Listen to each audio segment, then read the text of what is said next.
Olá, boa noite. Está no ar o ICL Notícias, segunda edição desta terça-feira, dia 4 de abril de 2023. Confira agora os destaques do programa de hoje. Cai o rei de espadas. O ex-presidente dos Estados Unidos, Donald Trump, chegou a ser preso em Nova York. Saiba o que aconteceu depois com Heloísa Vilela. Se fecha o cerco na justiça contra o ex-presidente Jair Bolsonaro. Veja na análise da advogada Maíra Hecker. O que reluz é ouro. Mais um lote das joias das Arábias é devolvido. Quem conta é o jornalista Chico Alves. E mais, a análise do mercado financeiro com Débora Maganha. E tem ainda a opinião de Chico Sá, César Calejon e Guga Noblar sobre os principais temas do dia.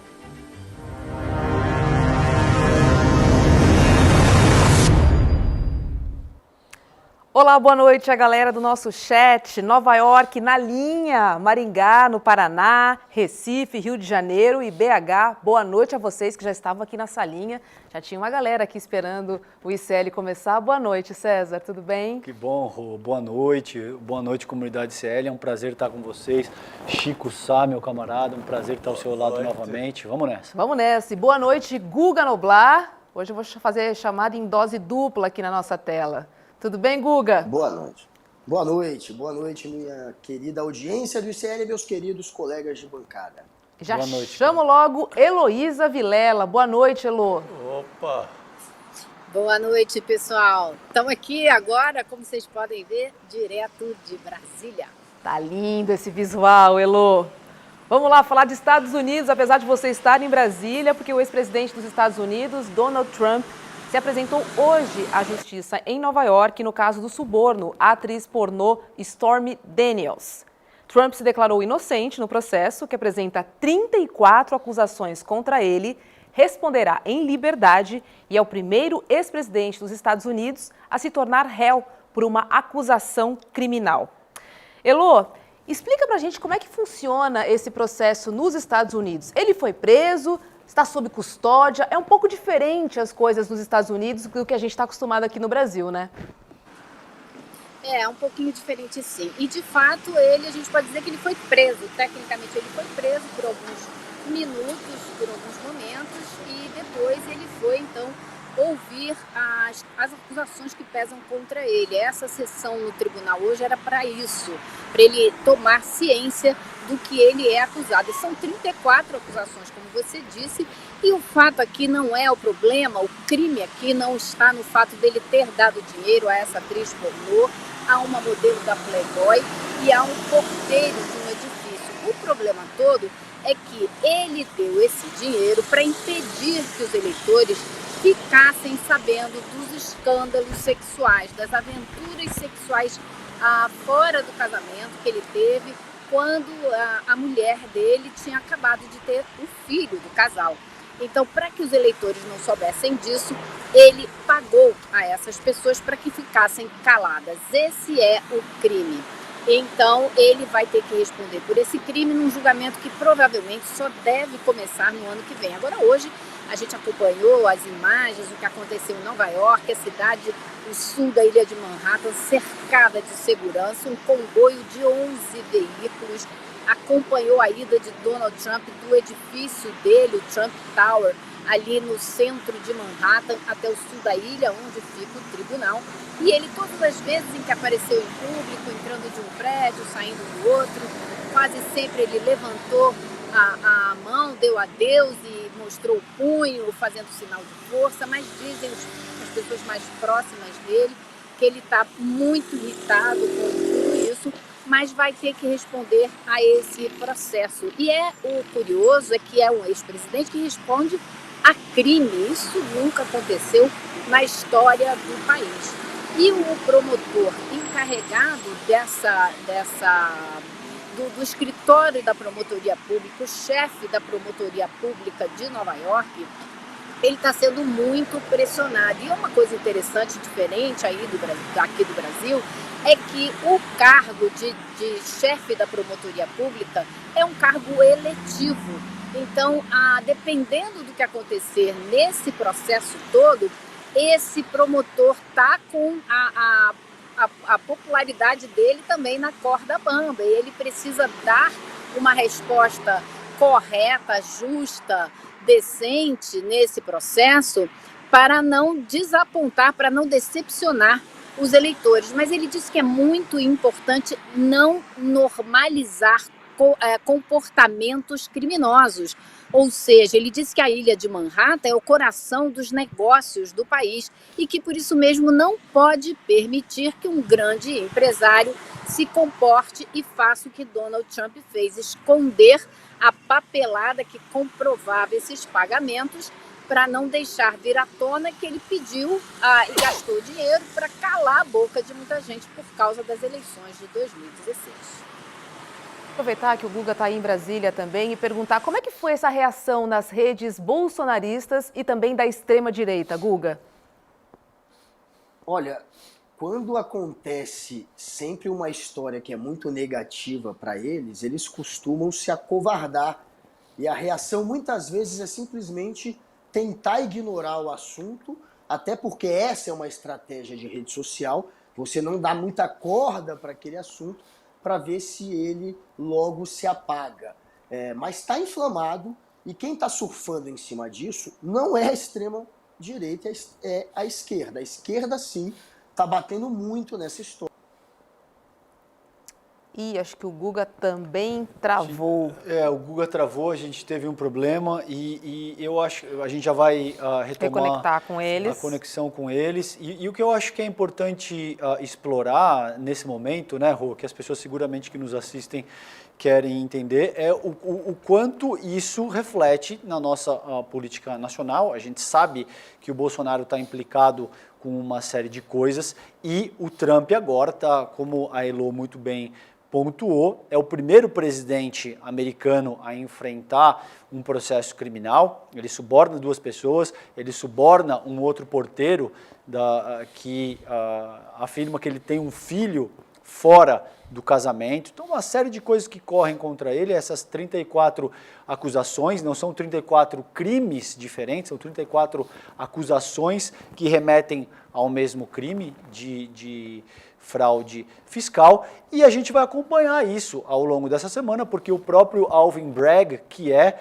o promotor ao qual a Elo se referia, diz que tinha uma rede de crimes e mentiras que foi orquestrada para proteger a eleição do Donald Trump em 2016.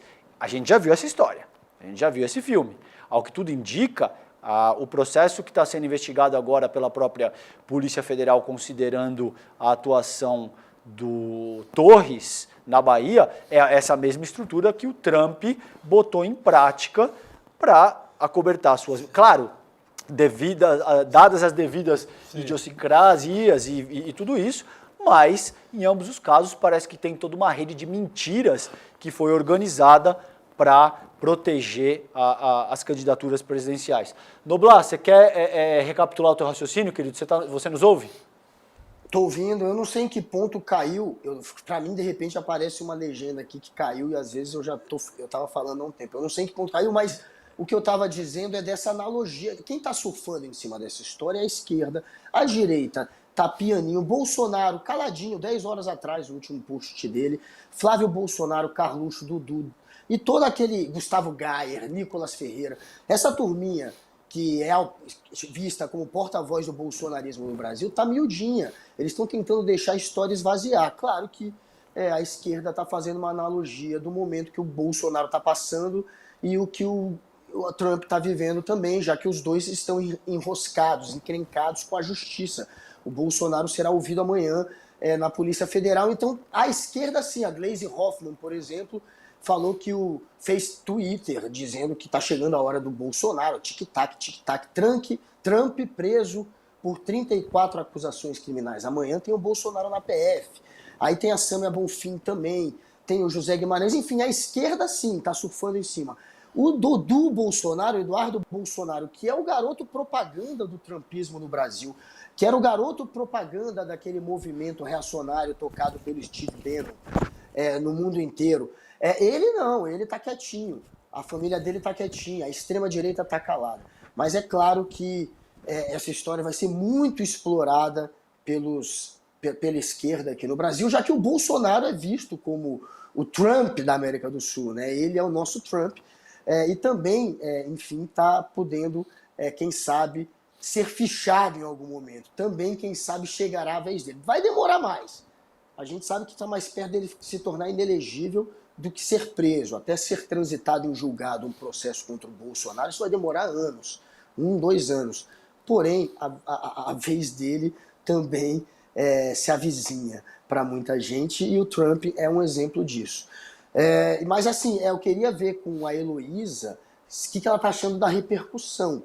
Eu estava lendo aqui que o Mitt Romney, que é um republicano muito ali do comando do partido e que sempre foi um feroz crítico do Trump, ele ficou muito decepcionado com as acusações. Essas acusações, elas podem se tornar um ativo político se não tiverem o respaldo da opinião pública e até daqueles críticos do Trump. Será que isso pode se tornar Guga, um tiro no pé ou não? a Elo está se reconectando com a gente Ah, agora. desculpa, Elo. Vou passar para o Chico Sá e a gente volta para a sua pergunta, tá bom? Tá bom, Chico, tá bom. qual é o reflexo dessa prisão não, do Trump ter virado réu dos Estados Unidos aqui no Brasil? Olha, desde o começo, desde a campanha do Bolsonaro, ele procurou colar na imagem do senhor Trump, do Mr. Trump. Ele buscou isso, a identidade total. Eles são espelhados, viveram espelhados ao mesmo tempo. Eles se repetem na farsa da Bahia e Pernambuco de mentir sobre a eleição. Eles se repetem até na questão do Capitólio,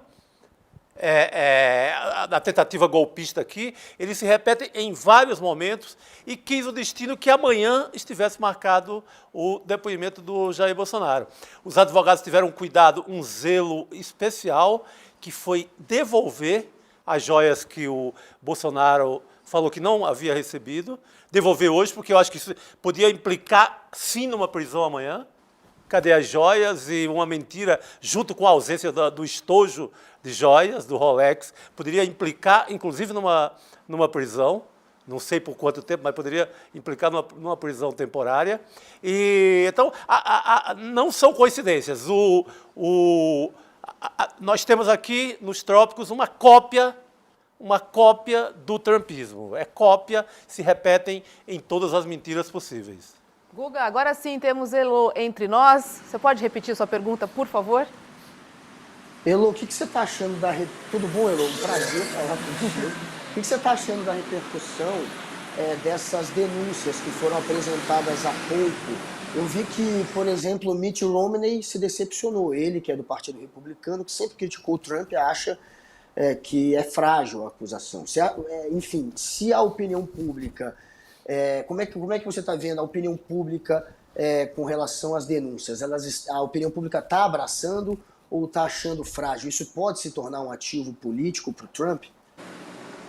Pois o problema todo é que essa denúncia contra ele, ela tem um calcanhar de Aquiles muito sério. Ela usa uma lei eleitoral do estado de Nova York para se aplicar a uma eleição federal.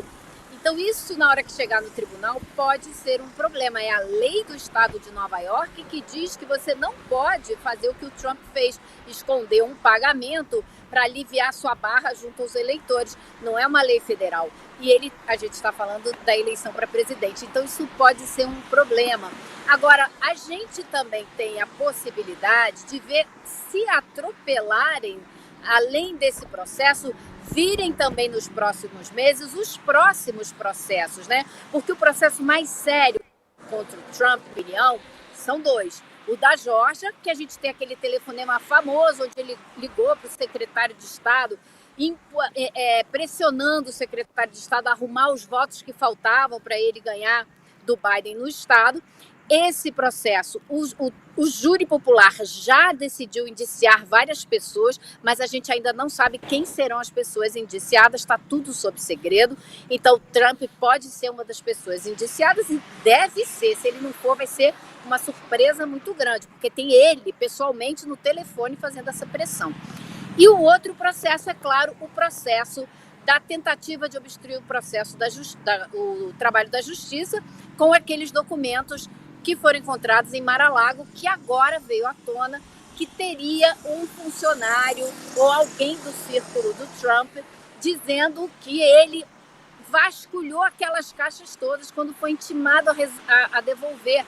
E ele devolveu só uma parte. Então, esses dois processos são muito sérios. O de hoje foi esse bafafá todo, mas ele é mais fraco, ele é mais frágil. Ele não necessariamente vai dar algum resultado espetacular, até porque se o Trump for condenado, ele pode pegar no máximo 4 anos de cadeia. Como ele é réu primário, ele não vai para a cadeia, isso já é garantido. Então, ele pode pegar no máximo uma pena em caso, uma liberdade condicional. Então, esse é um processo meio duvidoso, sim. E aí, é claro, dependendo de que lado do espectro político você está, a sua posição é muito nítida, mas as críticas estão vindo, não só das pessoas da extrema-direita. Então, o que coloca em dúvida, claro, o futuro, né, o resultado concreto desse projeto. Elô, o Trump pode se beneficiar politicamente desses últimos acontecimentos, principalmente do dia de hoje? É difícil dizer, né? Porque a construção de imagens para jogar na internet é sempre constante. Então, o Trump fez tudo para aparecer muito presidenciável, né? Então, ele veio com essa comitiva enorme que vocês estão vendo aí, esses 11 carros. Ele veio com o avião dele, que ficou estacionado na pista, um avião com o nome dele na cauda no nariz do avião, né? Na frente do avião. E essas cenas todas, de muita pompa e circunstância, podem ser usadas sim, e ele pode usar isso, claro, para dizer que foi vítima de uma perseguição, de uma caça às bruxas, como ele diz, e ele já está tentando levantar dinheiro com esse processo, pedindo aos seus seguidores que ajudem a levantar dinheiro para pagar tudo isso. Agora, o resultado não tem sido muito bom, não. Vou contar para vocês aqui que o pessoal progressista está rindo às gargalhadas porque ele não conseguiu levantar o dinheiro que talvez imaginasse fosse possível levantar.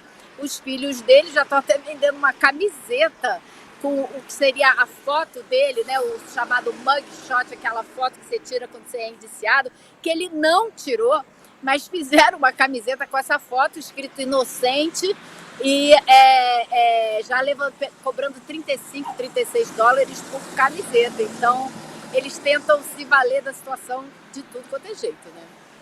Elô, e a gente sabe, pelo menos isso está anunciado, que ele deve se pronunciar agora às 21 horas no horário de Brasília. E a gente sabe que ao longo dos últimos anos ele utilizou essa narrativa do Drain the Swamp, que ele iria drenar o pântano, muito ao encontro do que fez, por exemplo, a Lava Jato no Brasil e o próprio Jair Bolsonaro, que ascende na esteira da Lava Jato, que diz que iria moralizar a política nacional, que os políticos eram todos corruptos e que ele, de alguma forma, seria uma força que iria limpar a política estadunidense, o Trump, né, nos Estados Unidos.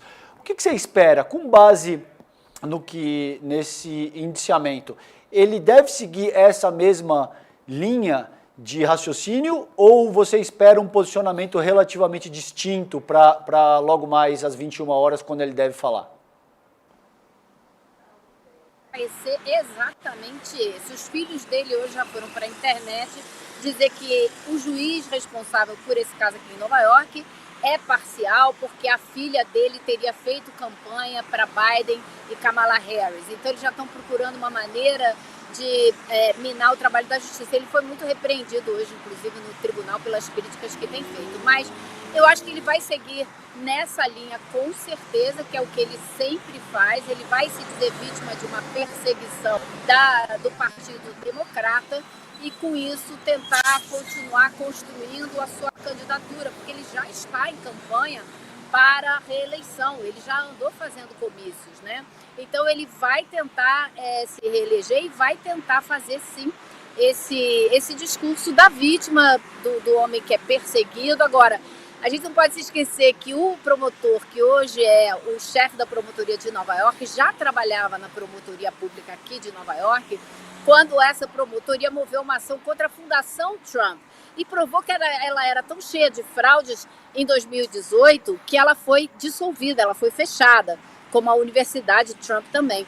Então, Donald Trump falar que vai secar o pântano é risível, porque ele é um cara conhecido por várias falcatruas no mundo dos negócios. Então, agora, até aí, a narrativa que se faz assim mesmo, a gente sabe como é que é, né? A gente conhece essa história bem aí no Brasil.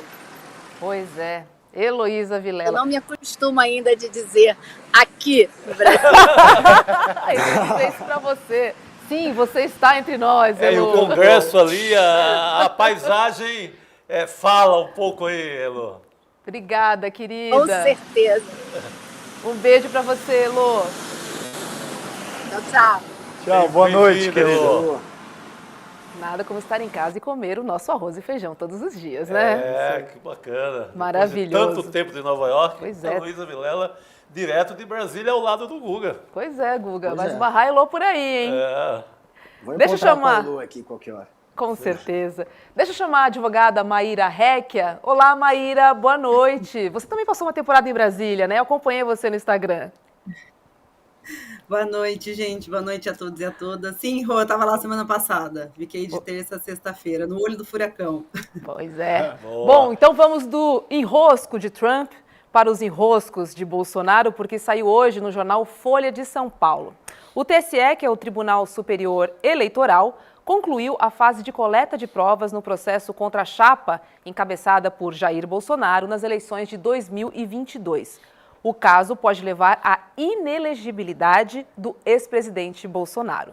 A ação trata do encontro promovido por Bolsonaro no Palácio da Alvorada com embaixadores em julho de 2022, quando Bolsonaro fez sérios ataques, sem provas, ao sistema eleitoral. Maíra, você acredita que o TSE pode, de fato, tornar o Bolsonaro inelegível?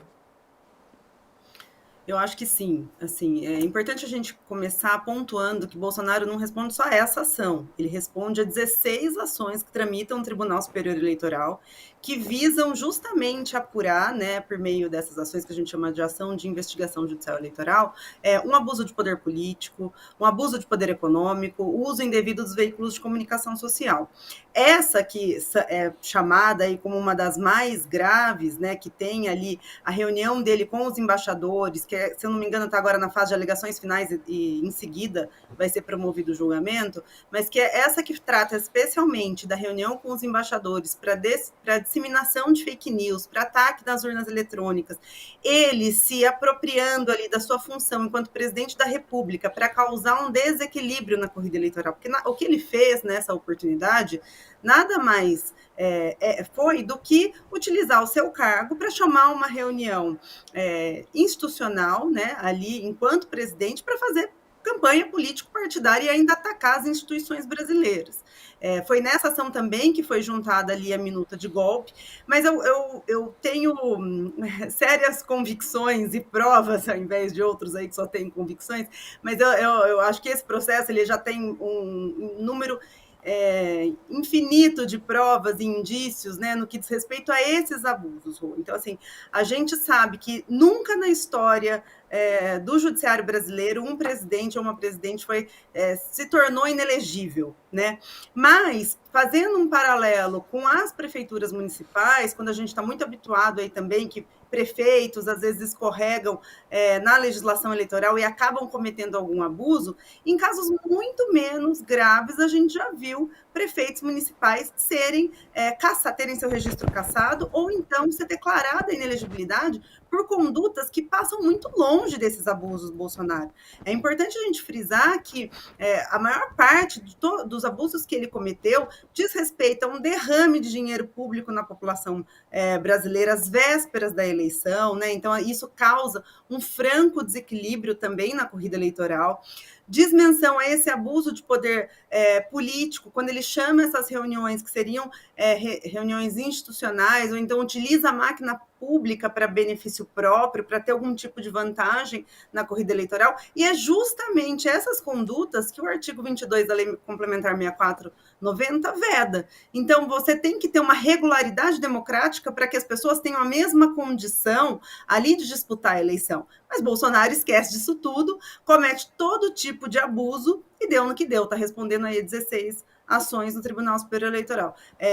Eu tenho, assim, quase que... se eu pudesse apostar, apostaria que ele seria declarado inelegível. A gente não pode mais admitir esse tipo de conduta por um presidente da República que está ali se candidatando à reeleição, escorregar dessa maneira, né? Praticar todo tipo de ilícito eleitoral, como ele fez ao longo aí do último ano.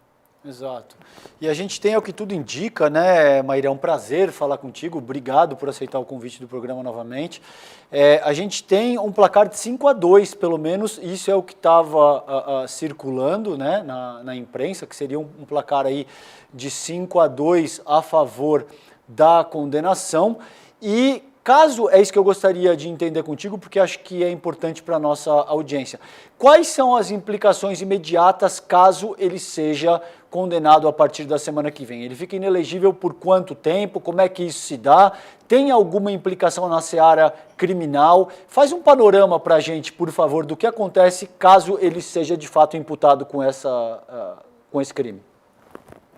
Bom, ele pode ser condenado à aplicação de uma pena de multa também, independente da declaração de inelegibilidade, e ele não pode concorrer às próximas eleições pelo período de 8 anos. Então, assim, ele fica completamente fora do jogo eleitoral, não pode sair candidato de maneira alguma pelos próximos 8 anos.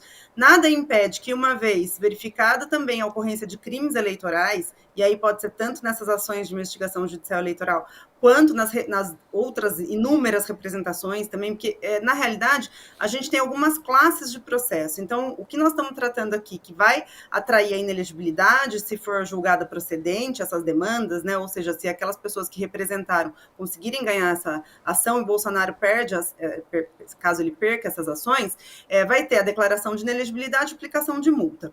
Mas tem outras, viu, César? Tem inúmeras representações das mais diversas contra o ex-presidente por uma série de transgressões legais na corrida eleitoral. Então, no que diz respeito à propaganda, no que diz respeito a pedido de resposta, no que diz respeito também a crimes eleitorais. E aí, cada processo ele tem um rito, um trâmite, e nada impede que, independente dessas condições de inelegibilidade serem colocadas, né, e ele estar inelegível aí por 8 anos, ele continue respondendo nas outras esferas ou nos outros procedimentos também, eventualmente por algum crime eleitoral. Que, como a gente já disse aqui, inclusive, talvez a especialidade de Bolsonaro cometer crimes, né? Ele cometeu aí, incidiu em inúmeros artigos do Código Penal e também incidiu em outros artigos do Código Eleitoral. Chico. Doutora Maíra, boa noite. Vamos passar para outro caso também do bolsonarismo, que é o caso do Anderson Torres. Um ministro da Justiça, em pleno exercício do cargo, sai de Brasília, monta na Bahia uma operação para impedir o voto. Eu, pelo menos, não tinha visto nada em matéria de crime eleitoral com essa dimensão. Impedir o voto, atravancar o caminho e impedir a população da Bahia e parte de Pernambuco de votar. O ministro Flávio Dino disse que esse caso talvez possibilite uma grande revisão sobre o que foi o processo eleitoral, com a possível implicação, inclusive, do presidente da República. Se a reunião com os embaixadores é grave, impedir o voto, como é que se avalia o tamanho de um crime eleitoral dessa natureza? Chico, isso é um descalabro, né? Porque você tem um ministro de Estado se locomover até a Bahia ou até uma outra localidade para dar ordens, porque ele deu ordens à Polícia Rodoviária Federal para impedir o acesso da população ao seu local de votação. Aliás, isso tem nome e número no Código Eleitoral. Se a gente for olhar o artigo 297 do Código Eleitoral, ele fala exatamente das pessoas que praticam qualquer ato para impedir ou criar obstáculos para que os eleitores possam exercer o direito ao voto, né? Então, é gravíssima essa atuação. Essa penalidade do artigo 297 é uma penalidade que não é vista como tão grave, porque ela pode dar só até 6 meses de detenção, mas também a gente nunca viu um ministro de Estado cometer esse tipo de irregularidade, de crime propriamente dito. E aí entra, de novo, na possibilidade do abuso de poder político, porque ele, instituído ali da sua função, foi até um outro estado, ou até uma outra cidade, localidade, enfim, para dar ordens muito diretas para que a Polícia Rodoviária Federal criasse obstáculos em locais onde o presidente Lula tinha tido uma boa votação, né, para que essas pessoas aí não conseguissem votar e tivesse, de repente, uma diminuição no índice ali de votos a favor do presidente Lula. Então, isso tudo entra também nesse abuso de poder político. Ele só promoveu esse tipo de ação, de atitude, porque ele tinha essa, em tese, autoridade para dar ordens para a Polícia Rodoviária Federal, o que é lamentável, o que é um descalabro. E eu gosto sempre de fazer uma linha do tempo, porque os atos não foram dissociados. Se a gente parar para olhar desde o começo do ano passado, a gente vai ver um método bolsonarista muito sórdido e muito sujo para tentar acabar ou balançar a democracia. Quando a gente via o uso de mensageria em massa para disseminar fake news, para atacar o nosso sistema eletrônico de votação, quando a gente via as próprias instituições sendo atacadas, os ministros ameaçados, os ministros dos nossos tribunais superiores sendo ameaçados, quando a gente via não só uma escalada de violência política, mas ele próprio estimulava seus eleitores, né, e seus compadrios a praticar a violência política, quando a gente viu também, às vésperas do primeiro e segundo turno, assédio eleitoral desmedido, funcionários sendo ameaçados de serem mandados embora, caso não votassem no então presidente Jair Bolsonaro, quando ele faz essa questão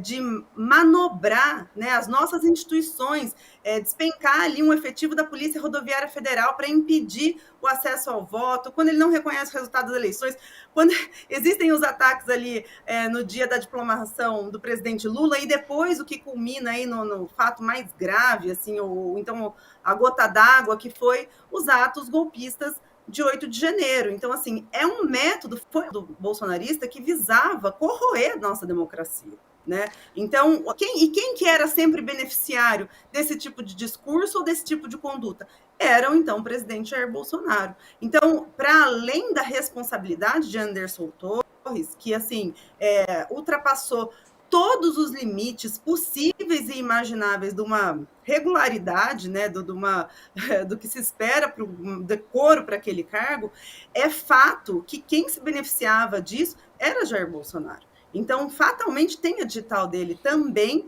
em todos esses descalabros que foram cometidos aí ao longo do ano passado e durante o período eleitoral. Vai lá, Guga. Essa é a questão, né? Se o Anderson Torres vai matar no peito a história e assumir sozinho a culpa, o que poderia render, segundo cálculos que eu já li, mais de 20 anos de prisão para ele, ou se ele vai dividir a culpa com o verdadeiro beneficiado dessas ações, que seria o Jair Bolsonaro. Cresce cada vez mais o clima de delação. Tem gente achando que ele vai delatar, ele trocou de advogado, o advogado antes era ligado à família Bolsonaro e dizia que não tinha delação, não tinha nada para dizer, ele trocou, e agora dizem também que ele está lá em depressão, que ele está mal, enfim, que ele está se sentindo abandonado. E você querer assumir a culpa sozinho, achando que o Bolsonaro em algum momento vai ser solidário a você, já se mostrou uma grande bobagem, um grande tiro no pé. Inclusive, Daniel Silveira está lá, preso, à espera de uma ligação de Jair Bolsonaro e nada. É outro que está em depressão na cadeia, aguardando um aceno do Bolsonaro que não vem. Você sente que a alternativa, que a única saída vai ser a delação? Você acha que o caminho para ele vai ser este? Olha, Guga, eu, assim, não sei qual a decisão que a defesa ali vai tomar. mas eu ouso dizer que não só a delação pode implicar Jair Bolsonaro, porque quando a gente fala de um viés eleitoral, o que a gente tem que apurar num procedimento ou numa ação de investigação judicial eleitoral? A gravidade da conduta, né, que é capaz de desequilibrar a corrida eleitoral. Então, sem dúvida alguma, todos esses abusos de Bolsonaro são graves e desequilibram a corrida. Então, você vê, ele derramou dinheiro público para que as pessoas tivessem acesso ali às vésperas da eleição em inúmeros benefícios, programas sociais, etc. Quando ele faz essa questão do... Não Bolsonaro, mas quando o Anderson Torres faz essa questão do bloqueio das rodovias, também é uma ação grave que causa desequilíbrio, porque ela tem um foco muito específico naquelas localidades onde o seu concorrente tinha tido votos expressivos e tinha ganhado dele. Mas além dessa questão da gravidade da conduta e de ações que desequilibram o pleito, a gente sempre tem que também ter na mira quem é o beneficiário. Né? Então, nesse cotejo todo, ainda que não haja delação, o Bolsonaro foi extremamente beneficiado por essas ações de um ministro do seu governo. Então, ainda que não haja delação, eu entendo que ele está já satisfatoriamente implicado em todas essas ações, né? Ainda que a gente não tenha uma confissão ou uma delação, etc. e tal. Eu acho que o cerco a ele tem se fechado cada vez mais. E acredito que vem mais coisas por aí. Pois é, e muito se fala também sobre a fragilidade de Anderson Torres nos bastidores, né? Se sentindo cada vez mais isolado, tá preso, encurralado. Enfim, a ver, né, Maíra, os próximos capítulos aí deste imbróglio. Boa noite, querida. Pode continuar, desculpas. Não, só que eu lembrei, desculpa, rapidinho, só que eu lembrei que um dia antes tinha saído uma decisão do ministro Alexandre de Moraes falando que não era para ser feito nenhum tipo de conduta no que diz respeito aos transportes públicos, à Polícia Rodoviária Federal, quer dizer, e mesmo assim, advertidos, essas pessoas foram lá e descompriram não só a legislação, mas a decisão do ministro Alexandre. Pois é. Obrigada, gente. Petulância. Imagina, querido. É ótimo. Obrigada, querida. Boa noite. Boa noite, Maíra. Bom, a defesa do ex-presidente Jair Bolsonaro entregou hoje o terceiro lote de joias recebidas pessoalmente por ele em viagem ao Catar e à Arábia Saudita em 2019. Lembrando que o pacote estava guardado numa fazenda do ex-piloto Nelson Piquet. Os itens foram entregues em uma agência da Caixa Econômica Federal em Brasília hoje, véspera do depoimento do ex-presidente Jair Bolsonaro. Por isso eu chamo agora o Chico Alves, jornalista, para repercutir com a gente essa história, principalmente porque as joias foram entregues hoje e amanhã já tem depoimento, né, Chico? Amanhã é super quarta, né? Boa noite, Roberta, Guga, César, Xará e a todo mundo que está vendo juntos. Pois é, amanhã é super quarta, tem depoimento, aquele depoimento que a gente falou da outra vez, né, que todo mundo tem que sincronizar as suas argumentações e ainda contar com que Bolsonaro fale tudo que foi combinado, né? Vamos ver como é que vai sair isso. Mas essa entrega desse terceiro kit mais um vexame, né? Mais um momento vergonhoso, né? A gente tem um ex-presidente da República que é a segunda devolução, o terceiro kit, mas é a segunda devolução, né? E eu acho mais complicado ainda essa devolução com a fala da defesa de Bolsonaro, que diz que Bolsonaro está disposto a devolver todos os presentes que o TCU solicitar. Então é mais ou menos aquela linha que a gente em algum momento falou aqui. O que o TCU solicitar, eu devolvo.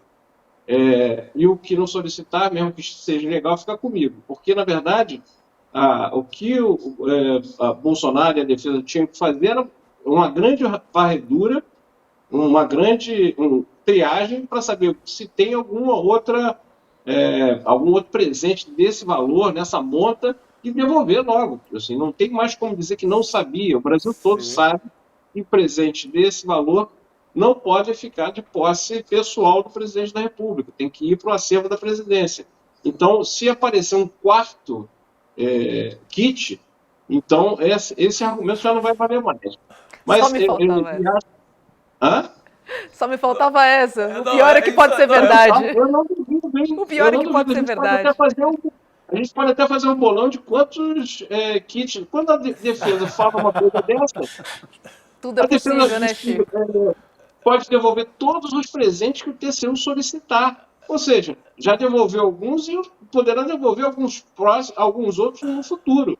Então, para terminar essa fala curiosa, diz que o mandatário sempre respeitou a legislação em vigor sobre o assunto. Ora, faça meu favor, né? Pelo amor de Deus. Pelo amor de Deus. Ô, Xará, que história. Não, é assim, eu tô com tudo aqui, com o tesouro na mão, incluindo pacotes de até 500 mil, que é o caso desse entregue hoje.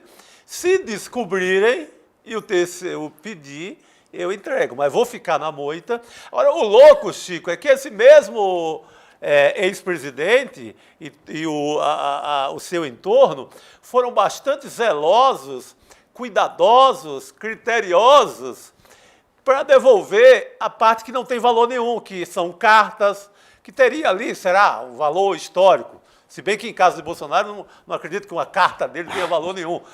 Não dá para comprar um balaio de cebola lá em Juazeiro. Mas vamos supor que isso tem um valor histórico, que é o que manda a lei. Nisso ele foi bem criterioso, César. Ele mandou direitinho lá para o Rio de Janeiro, não sei se é a Biblioteca Nacional, o Arquivo Nacional, que fica essa parte documental.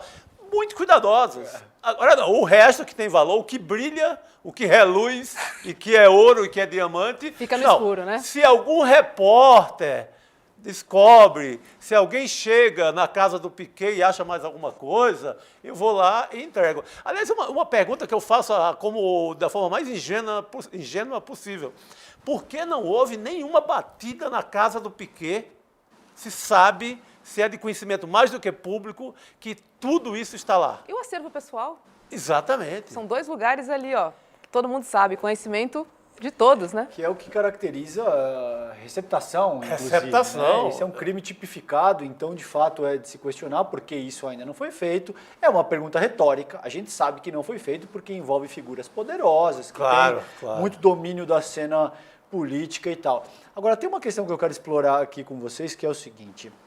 A gente sabe que o bolsonarismo funciona de acordo com uma lógica muito perversa, né, Chico? Então, ao que tudo indica, esse tipo de escândalo, além de não desgastá-lo junto à sua própria base, acaba promovendo, acaba oferecendo mais força. Então, a gente sabe que já aconteceu um sem número de escândalos ao longo desse período e que nada disso o abalou, em termos de popularidade junto à sua própria base. Ele esteve envolvido em escândalo de rachadinha, 51 imóveis com dinheiro vivo, estelionato eleitoral, ligações com milícia e, ainda assim, ele teve, no último pleito, 58 milhões de votos. Então, a pergunta que eu deixo para vocês aqui, gostaria de ouvir a do Chico, se você quiser complementar também, por favor, Chico. Não te parece que o caminho aí para enfrentar o bolsonarismo é o ostracismo? É, de alguma forma, conduzir os processos de comunicação para que ele caia numa espécie de ostracismo? Porque, ao que tudo indica, não existe nenhum escândalo que seja capaz de desidratá-lo politicamente. Como é que você avalia isso, Chico? Não, eu concordo com você. Isso acontece, essa inversão de valores, né? Quanto mais processado, quanto mais escândalos ele se envolve, mais atenção ele tem dos eleitores e consegue voto. É o mesmo critério, é o mesmo parâmetro que a gente está vendo aí com o Trump, né? Que é o mentor, que é o modelo. O mentor, na verdade, é o Steve Bannon, né? Mas o modelo do Bolsonaro é Trump, que está fazendo aí um carnaval em cima de um momento que deveria, para outros políticos de outras épocas, isso seria um momento vergonhoso, seria um momento de, se fosse um japonês, né, talvez até em algum momento tivesse um harakiri, né? Agora, agora a gente está numa inversão de valores, que a extrema-direita se orgulha de ser processado, de cometer crimes, e Bolsonaro é um desses. Agora, nós da imprensa, e vamos pensar junto aqui, a gente está num mato sem cachorro, como diria minha avó, né? Porque, assim, Bolsonaro respondendo a um processo, se tornando inelegível. Aí diz o Ciro Nogueira, por exemplo, se Bolsonaro se tornar inelegível, ele vira um cabo eleitoral imbatível. Aí, ou seja, a gente não divulga que ele se tornou inelegível, não divulga os crimes em que ele está envolvido, ou divulga com menos destaque. Isso realmente é uma questão que eu acho que a imprensa toda está discutindo, né? É um labirinto ali que a gente tem que tentar resolver e achar a saída. Mas, por enquanto, eu acho que não tem jeito da gente. Eu acho que, na verdade, na falta de outra forma de lidar com o bolsonarismo, é ter sempre a chamada crítica, né? A manchete ou a chamada na matéria conter também uma crítica. Isso também não garante que os bolsonaristas vão mudar de ideia quanto a ele. Eu acho que nada garante. Depois de 700 mil mortes numa pandemia, o Brasil com um dos maiores índices de mortalidade na pandemia do planeta, e se isso não mudou, realmente é difícil saber o que muda. Mas, assim, pelo menos que a imprensa não caia nesse conto do vigário de que qualquer bobagem, qualquer declaração mentirosa que o Bolsonaro ou os bolsonaristas façam, a gente dê só a declaração e diga, diz fulano. Isso aí é que não dá. Agora, Perfeito. isso não é a solução, mas pelo menos diminui e a gente tem que pensar em formas de como lidar com isso. Esse jornalismo declaratório que o Chico falou, isso é uma desgraça, assim, é um promotor assim, de luxo do bolsonarismo. Pega esse mesmo assunto aí do PL. Bolsonaro vai ficar mais forte se for para a cadeia, diz Valdemar. Bolsonaro vai ser o super poderoso se acontecer isso ou aquilo. Se roubar mais joias, Bolsonaro se fortalece, diz Carlos Bolsonaro, diz Eduardo Bolsonaro. Esse tipo de jornalismo é uma promoção. É uma promoção diária. Isso a gente é uma coisa para, como jornalista, ter cuidado mesmo, Chico. Pois é, olha Boa isso aí, observação. ó. Bolsonaro planeja duas... Opa, saiu aqui da tela. Aqui, ó. Bolsonaro planeja 2 viagens ao mês e quer começar por São Paulo. Nossa, na Folha, então, a Folha é a assessoria de imprensa do bolsonarismo nos últimos dias. Não sei por quê. Um jornal, de tanto prestígio, de tão bons jornalistas, cai nessa de promover o bolsonarismo. E veja que o objetivo é claro, é tentar afiliar prefeitos tucanos insatisfeitos, né, Noblar? Ele disse que ele começaria a rodar o Brasil e que a ideia para 2024, seria ajudar a eleger pelo menos 1.000 prefeitos, né? Ele está sendo pago para isso, com o dinheiro que vem do fundo eleitoral, no fim das contas, com o dinheiro público. Está sendo bancado mais de 40 mil por mês e o Valdemar condicionou o pagamento ao trabalho dele. Queria que ele voltasse e que ele fizesse isso, saísse pelo Brasil como uma espécie de garoto propaganda do PL, tentando dar força para aqueles que serão os candidatos do PL à prefeitura. Ele e Michele terão esse papel e eles querem começar pelos grandes centros eleitorais, por onde tem mais voto, claro que é o Sudeste. Então, é uma estratégia que foi montada pelo Valdemar e que o Bolsonaro está sendo contratado, né? Ele é quase os partidos hoje, com esse fundo eleitoral, eles já estão podendo virar quase que time de futebol, né? Quem dá mais pro cara, leva. Ele se filia, muitos políticos agora se filiam ao partido interessados na cota que eles vão ter de dinheiro e não na identidade ideológica do partido, né? Então tá uma coisa muito assim. Esse vai ser o papel do Bolsonaro. E a gente falou há pouco dos presentes do Bolsonaro, tem uma curiosidade. O Chico disse que devem achar novas joias, enfim, que ele possa ter surrupiado. Nesse pente fino que está sendo feito pelo TCU, em cima dos 19.400 presentes que ele recebeu ao longo de 4 anos, achou 94 presentes que foram levados pelo Bolsonaro sem avaliação patrimonial, sem passar pelos trâmites que ele simplesmente pegou. São 94 que já acharam. E entre esses 94 tem canetas luxuosas, canetas Montblanc, tem um massageador uma cadeira massageadora, aquelas grandonas da marca Shiatsu, que é muito cara.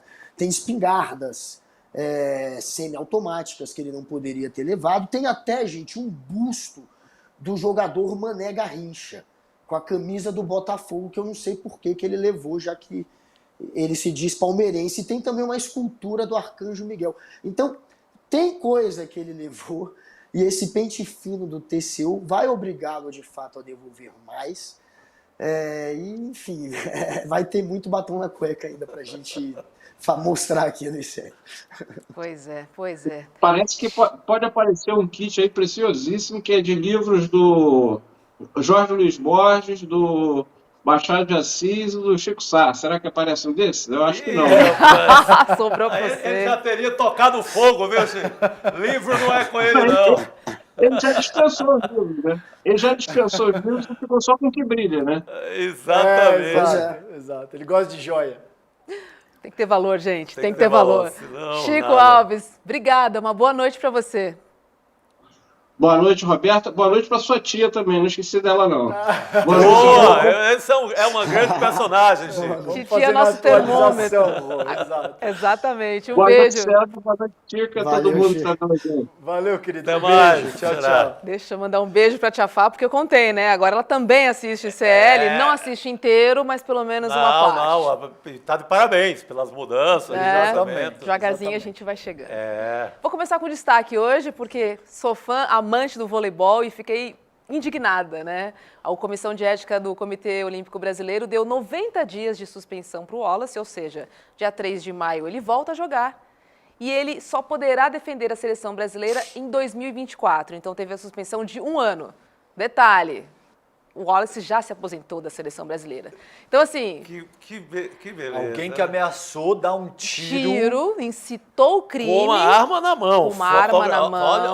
Olha a foto. do presidente olha a da foto. Com o República. presidente da República, um crime aí que valeria até 6 anos de prisão, mas este foi o veredito do Comitê Olímpico Brasileiro do Conselho de Ética. É isso, triste, mas é isso. Guga, é com você. Merecia pior. Mas outro que cometeu crime, dessa vez eleitoral, foi o Partido Renovador Trabalhista Brasileiro, que fraudou na eleição para vereador lá de Belo Horizonte, fraudou as candidatas, que seriam as candidatas mulheres do sexo feminino. Você tem uma cota que você tem que colocar de mulheres, eles colocaram candidatas laranjas, que não pediam votos, que não gastaram nada em campanha, não pediam votos para elas, pediam votos para os candidatos homens, portanto eram laranjas. E por conta dessa formação de uma chapa cheia de candidata laranja, todos aqueles eleitos por essa chapa perdem o mandato. No caso, o eleito foi o Nicolas, que hoje é deputado federal, Nicolas vulgo Chupetinha, mas o suplente dele, esse sim, perdeu a vaga de vereador. O suplente dele, que tem um nome muito estranho, Urner Augusto, que se chama, também do mesmo partido, enfim, esse perdeu a vaga. O Chupetinha, que é o apelido dele, está dizendo que não perderia,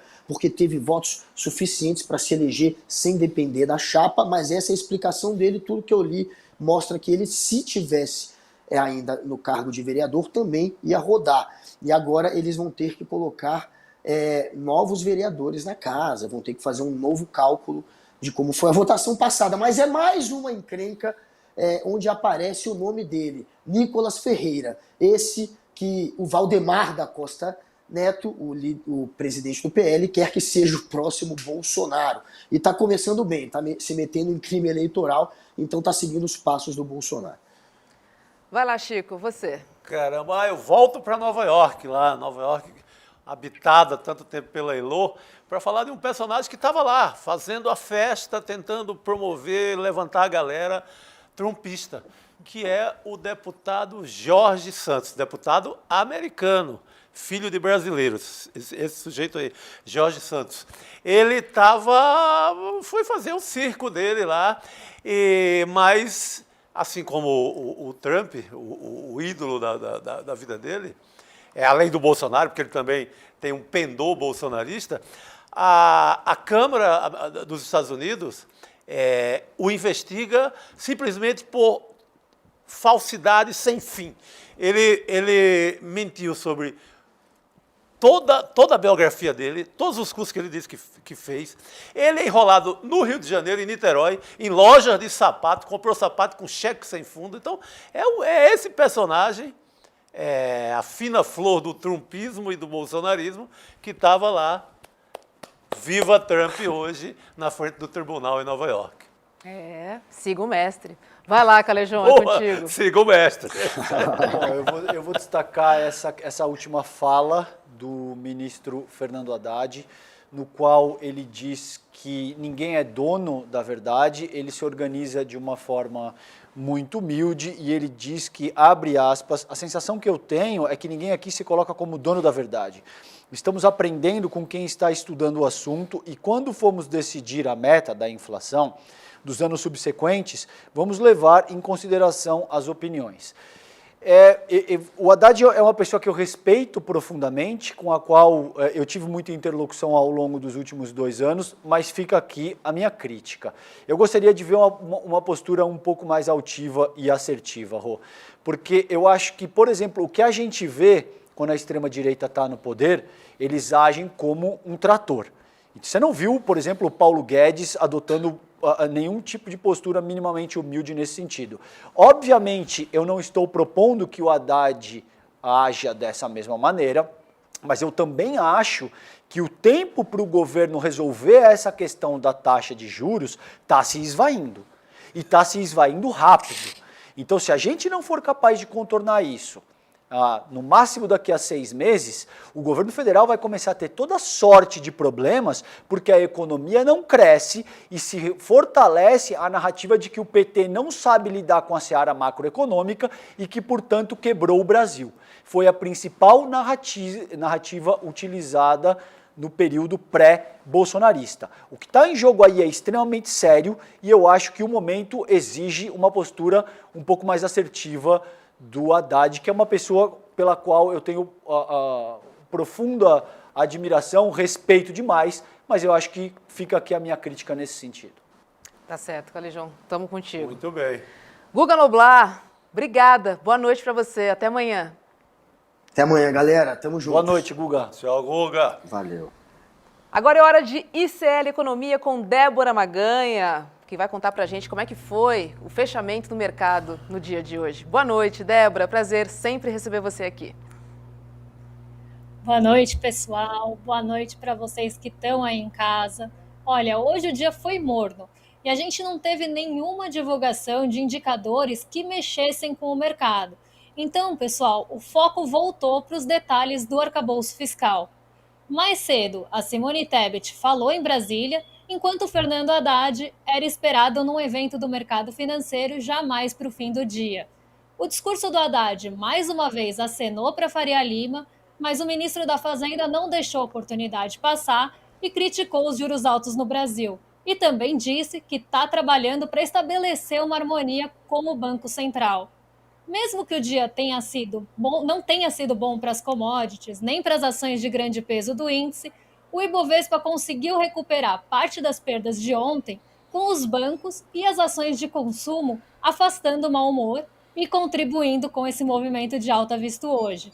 Lá em Nova York, as bolsas fecharam em queda, mesmo com um ritmo mais lento do mercado de trabalho, que poderia significar aí que o aperto monetário de lá está perto do fim.